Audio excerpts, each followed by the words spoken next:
अघोर secret अघोर podcast के इस episode में आपका स्वागत है। नमस्कार, मैं हूं गौरव। हमारे साथ में है अघोर घनश्याम भैरव महाराज जी। प्रणाम महाराज जी। सवाल बहुत सारे आ रहे हैं, आज सीधा सवाल और सीधा जवाब लेंगे आपसे। ये बताएं कि डिजीज का जो मूल कारण है, क्या सभी डिजीज का मूल कारण पंच तत्वों का इम्बैलेंस होना ही है? जितने भी डिसीज है सभी का कारण पंचतत्व इनबैलेंस ही है। आपका पंचतत्व बैलेंस हो जाएगा तो डिसीज नहीं होगा। आपको किसी को डिसीज है तो पांच तत्वों के बैलेंस से उसको कंट्रोल भी किया जा सकता है। 7 चक्र और 5 तत्व अगर ये बैलेंस हो जाए जी तो क्या दवाइयों से, अस्पतालों से डिपेंडेंसी पूरी तरह से खत्म हो जाएगी? पूरी तरह से खत्म हो जाएगी, क्योंकि पांच तत्वों से ही जिंदगी जीती जाती है। हमारे पूर्वज वैसी जिंदगी जी रहे थे, लेकिन हमने लाइफस्टाइल बदल दी तो पांच तत्व इनबैलेंस हो गए। अगला सवाल है, 5 तत्वों में से वो कौन सा तत्व है जो कॉमनली सबसे ज्यादा लोगों का में पाया जाता है इम्बैलेंस? मूलाधार मतलब पृथ्वी तत्व और जल तत्व इनबैलेंस है। और तीसरा मणिपुर चक्र मतलब अग्नि तत्व भी इनबैलेंस है, क्योंकि पेट की समस्या बहुत लोगों को है। जिन लोगों में क्रॉनिक डिजीज की समस्या आती है, जैसे जो कॉमन डिजीज की समस्या आती है, बीपी, शुगर, कैंसर, ये रोग ही नहीं है भैया, ये रोग नहीं है, ये साइड इफेक्ट है, लाइफस्टाइल का साइड इफेक्ट है। अग्नि बढ़ रहा है आपका, इसलिए आपका बीपी बढ़ रहा है, इसलिए अटैक आ रहे हैं। तो आपका अग्नि तत्व बैलेंस करो, जल तत्व को एक्टिव करो, ये बीपी भाग जाएगा। तो ये जो क्रॉनिक डिसीजेज हैं, ये लाइफस्टाइल इसका कारण है या जेनेटिक चला आ रहा है? नहीं, लाइफस्टाइल है, लाइफस्टाइल है। जेनेटिक विरासत में जो माँ बाप से मिला है उसको आप पांच तत्व बैलेंस करके बदल सकते हैं। डॉक्टर्स कहते हैं कि जिसको हाइपरटेंशन हो, जिसको एंजाइटी हो, जिसके घर में पेरेंट्स को किसी को हो, तो उनको कॉमनली देखा जाता है कि होती है बच्चों में। नहीं होती है, लेकिन पांच तत्व बैलेंस करके वो बदल भी जा सकती है। तो यानी कि उनके पेरेंट्स का जो 5 एलिमेंट्स या 7 चक्र अगर किसी के डिस्टर्ब रहे हैं, इम्बैलेंस रहे हैं, तो वो इम्बैलेंस उनके बच्चों में भी आता है क्या? आता है। तो बच्चा वो बैलेंस करके वो अनुवंशिक जो डिसीज है उसको कंट्रोल कर सकता है। और जिन पेरेंट्स ने अपने बैलेंस कर लिए हैं, चक्रास भी और अपने 5 एलिमेंट्स भी, तो उनके बच्चों में वो बैलेंस, जब बच्चा जन्म लेगा तो बैलेंस आएगा। लेकिन दिनचर्या की वजह से आगे जाके बच्चे का बैलेंस हो सकता है। वैसे तो एक कहावत है, prevention is better than cure, बचाव में ही सुरक्षा है। लेकिन क्या ये सिद्धांत अघोर में और आयुर्वेद में भी माना जाता है? हाँ, माना जाता है।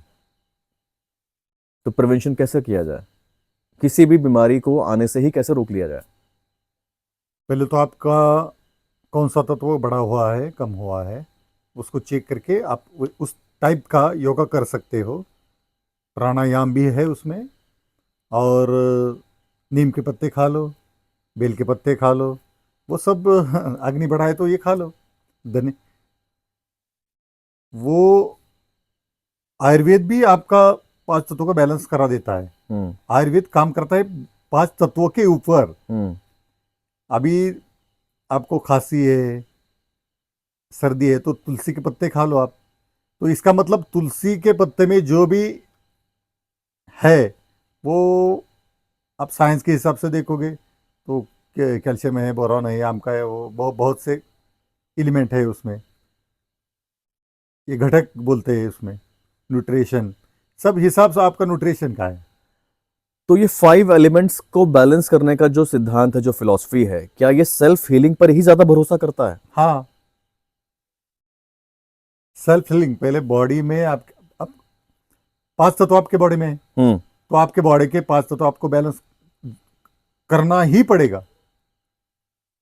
आपके अंदर है, अंदर ही आपको बैलेंस करना पड़ेगा। अब लोगों में बड़ा कॉमनली इशू है स्ट्रेस और ढंग से नींद ना आना। लोग कहते हैं नींद पूरी नहीं हो रही, अच्छी नींद नहीं आ रही। उसके लिए लोग बहुत सारे यत्न प्रयास करते हैं, लेकिन रिजल्ट नहीं मिलता। जल तत्व एक्टिव हो जाएगा तो नींद अच्छी आएगी। अगला सवाल है, क्या 5 तत्वों को बैलेंस करके डाइजेशन और स्लीप साइकिल को इंप्रूव किया जा सकता है? हाँ, किया जा सकता है ना। तो हमारे पूर्वज वही तो कर रहे थे। डाइजेशन अच्छा रहेगा, डाइजेशन के कारण ही बीमारियां बढ़ती है, इनडाइजेशन के कारण। तो डाइजेशन अच्छा रहेगा तो आपका मूड भी अच्छा रहेगा। तो फर्टिलिटी की बात करते हैं, लोगों को काम में भी बिजी रहते हैं और एक लेट शादियां कर रहे हैं, बहुत सारे रीजंस हैं, और जो भी रीज़न रहे, लेकिन समस्या आती है कि अब बच्चे नहीं हो पा रहे हैं, वो माता पिता का सुख नहीं ले पा रहे हैं, हार्मोन्स की समस्या पैदा होनी शुरू हो गई है। तो क्या ये 5 तत्वों के इम्बैलेंस होने के कारण है, एज फैक्टर है, या उसका रिजल्ट उनको मिल सकता है 5 एलिमेंट्स को बैलेंस करके? स्वादिष्टान चक्र बैलेंस करो दोनों का, खत्म प्रॉब्लम। अब किसी की मान लीजिए एज ही इतनी हो गई है कि 45 प्लस हो गए हैं, 40 प्लस हो गए हैं, नहीं, कुछ प्रॉब्लम नहीं होगा उसके बाद वो हेल्दी बच्चों को जन्म दे सकते हैं? दे सकते हैं नेचुरली, क्योंकि उनका चक्र बैलेंस है ना, तो ही बच्चे को जन्म दे सकते हैं। स्वादिष्टान चक्र बैलेंस करो, प्रॉब्लम खत्म। तो आप ये कह रहे हैं 50 साल का अगर कोई कपल है, कोई दंपत्ति है, और वो अभिभावक बनना चाहते हैं, तो 5 एलिमेंट्स को, 7 चक्रास को बैलेंस करके वो ही सुख ले सकते हैं नेचुरली ले सकते हैं। अच्छा, हम वे सब भूल चुके हैं ना, 5 तत्वों को ही हम भूल चुके हैं। शहरों में बहुत तेजी से बन रहे हैं आईवीएफ सेंटर्स, आप सब बंद कराएंगे लग रहा है मुझे। नहीं, आप मतलब दुनिया जो दिखता है उसके पीछे, मैं कल ही उस एपिसोड में बोल दिया ना, जो आंखों से दिखता है वो सच नहीं है, थर्ड आई से दिखता है वो सच है। किसी को कोई प्रॉब्लम हुई, हेल्थ इशू हुआ, तो उसको भी लोग अपने कुंडली से किस्मत से जोड़ देते हैं कि ये टाइम शुरू होगा तो ये बीमारी आ सकती है, शनि का समय शुरू होगा तो पैरों में दिक्कत आ सकती है, राहु का समय शुरू होगा तो आंखों में, सर में दिक्कत आ सकती है। तो ये बताइए कि जितने रोग हैं उनका कनेक्शन किस्मत से ज़्यादा है या आपके लाइफस्टाइल से ज़्यादा है? आपके लाइफस्टाइल से ज़्यादा है। पहले किस्मत कनेक्शन का रोग से कोई मतलब नहीं है। नहीं, पहले जन्म ले चुके हैं कौन? 5 तत्व। पहला नंबर किसका है? धरती पे कौन आया है? धरती किन तत्वों से? नहीं, 5 तत्वों से। पहला 5 तत्व है, उसके बाद ये सब कुछ है, उसके बाद है। तो पहले 5 तत्व है ना, तो 5 तत्वों के साथ रहो। तो कुंडली के अंदर जो ये बताते हैं कि ये नक्षत्र है, ये ग्रह है, ये महादशा, ये अंतरदशा, जिसके कारण ये रोग होने की संभावना है, ये दुख तकलीफ शारीरिक संकट होने की संभावना है, वो सब ऐसा कुछ नहीं है? नहीं, ऐसा वो क्या है, एग्जाम देने के बाद उसका रिजल्ट निकलता है। एग्जाम देने के बाद रिजल्ट निकलता है, तो हम रिजल्ट को किस दृष्टि से देखते हैं हमें पता होना चाहिए। हमने स्टडी नहीं किया है, हमें पता होना चाहिए हमने स्टडी किया है या नहीं किया है। हमें खुद को पता होता है, तो उसको ये कुंडलिनी वगैरह इस हिसाब से जोड़ना ये गलत बात है। आपको पहले आप भगवान ने या बनाने वाले ने, धरती बनाने 5 तत्व दिए हैं ना, तो आप पहले 5 तत्वों को हिसाब से काम करो। ये शास्त्र जो है, बाकी सब शास्त्र ये 5 तत्वों के बाद है।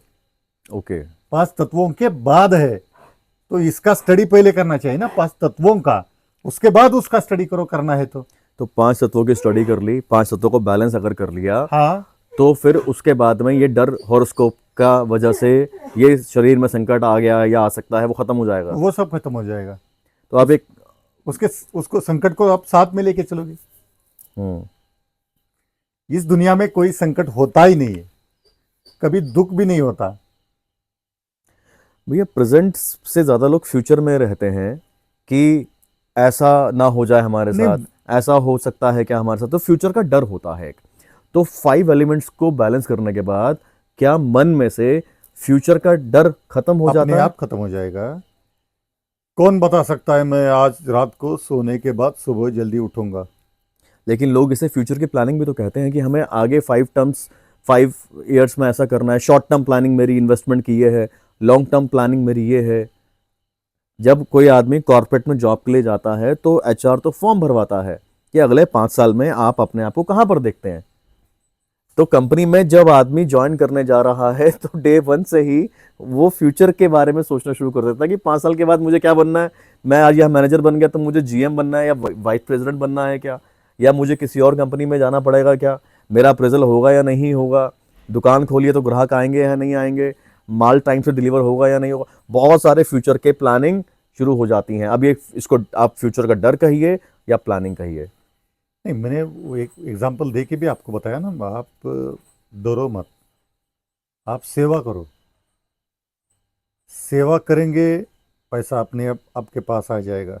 आप जॉब कर रहे हो, पूरे दिल से जॉब करो, जहाँ भी जॉब कर रहे हो दिल से जॉब करो। उससे क्या होगा, आपका ब्रह्मांड का कनेक्शन बढ़ जाएगा। तो पैसों की या बाकी कोई दिक्कत आपको नहीं होगी। तो लोग क्या करते हैं, काम से मतलब रखते हैं। काम से मतलब नहीं रखना चाहिए। आपको उस काम के साथ आपको दिल भी लगाना ज़रूरी है। हम गौ माता को दिल लगाते, दिल से प्यार करते हैं ना, अंदर से, दूध के कारण नहीं करते ना। अच्छा, तो अब मान लीजिए किसी यंग जनरेशन की बात करते हैं, उनका दिल लगा हुआ है कि उनको तो कुछ और काम करना है, उनको सपोज म्यूजिशियन बनना है, ठीक है, लेकिन उनके पेरेंट्स की दुकान है बहुत बढ़िया, खूब ग्राहक है, वहां पे लाइन लगी हुई है। पेरेंट्स चाहते हैं कि हमारा बच्चा कल से दुकान पे बैठे और दिल लगा के काम भी कर ले। नहीं वो लगा सकता दिल, तो वो सक्सेस नहीं हो पाएगा। नहीं सक्सेस हो पाएगा वो। क्यों नहीं? उसका चक्र के हिसाब से उसका दिल म्यूजिक में अटका हुआ है। ठीक है, अब मान लीजिए उस बच्चे का दिल म्यूजिक में अटका हुआ है, लेकिन बड़ा प्रेशर है घर वालों का कि नहीं म्यूजिक में अभी तेरा कोई स्कोप नहीं है। इसीलिए तो बहुत से बच्चे टेंशन में ही जीते हैं। माँ बाप की इच्छा होती है कि वो इंजीनियर बने, डॉक्टर बने, लेकिन उसका नेचर उस टाइप का है या नहीं वो नहीं देखते। तो फिर भी डॉक्टर की डिग्री तो मिल जाती है उसको, इंजीनियर की डिग्री तो मिल जाती है उसको, लेकिन वो उस क्षेत्र में टॉप पे नहीं जा सकता। ये अच्छा इंजीनियर है, ये अच्छा डॉक्टर है, हम कैसे उसको सर्टिफाई करें? ठीक है, अब मान लीजिए किसी को डॉक्टर ही बनना था, डॉक्टर बनना था, डॉक्टर बन गया, लेकिन वो अब उसे सर्जरी नहीं करने को मिल रही है। उसको बोला गया कि आप डेस्क पर जाके बैठो और सारे डॉक्टरों को आप उनका रूटीन बनाओ, डॉक्टरों के मैनेजर बन जाओ, आप पेशेंट मत देखो, डॉक्टरों के मैनेजर बन जाओ।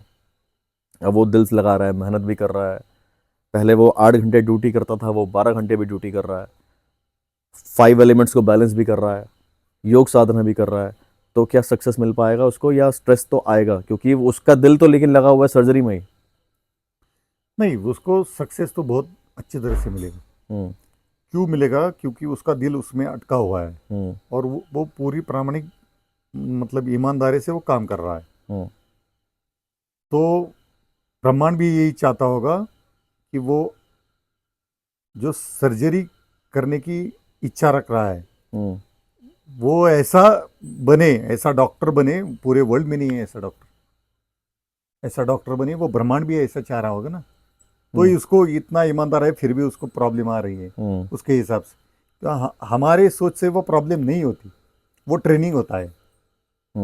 आप अच्छा काम कर रहे हैं, आपको दिक्कतें तो आनी ही है। अच्छा काम करने वालों को प्रॉब्लम बहुत आती है, क्योंकि भगवान चाहते हैं कि वो ये हर ट्रेनिंग ले ले।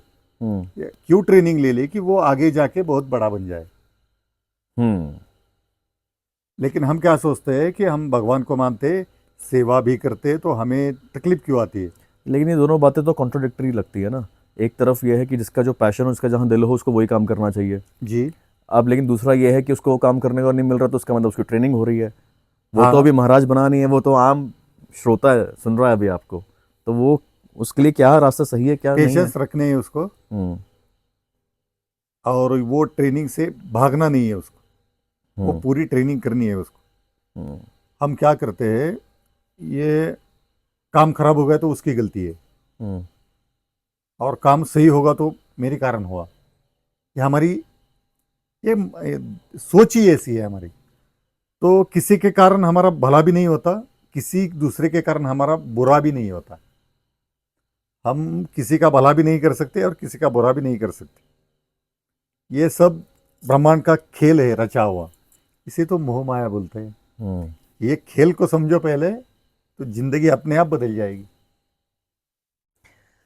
और इन सवालों के जवाब समझिए अगर जिंदगी को बदलना है तो। और जिज्ञासा आपकी जो हो वो सवालों के जरिए हमको भेजिए, हम कोशिश करेंगे उनके जवाब देने की अगली वीडियो में। नमस्कार। हर हर महादेव। हर हर महादेव।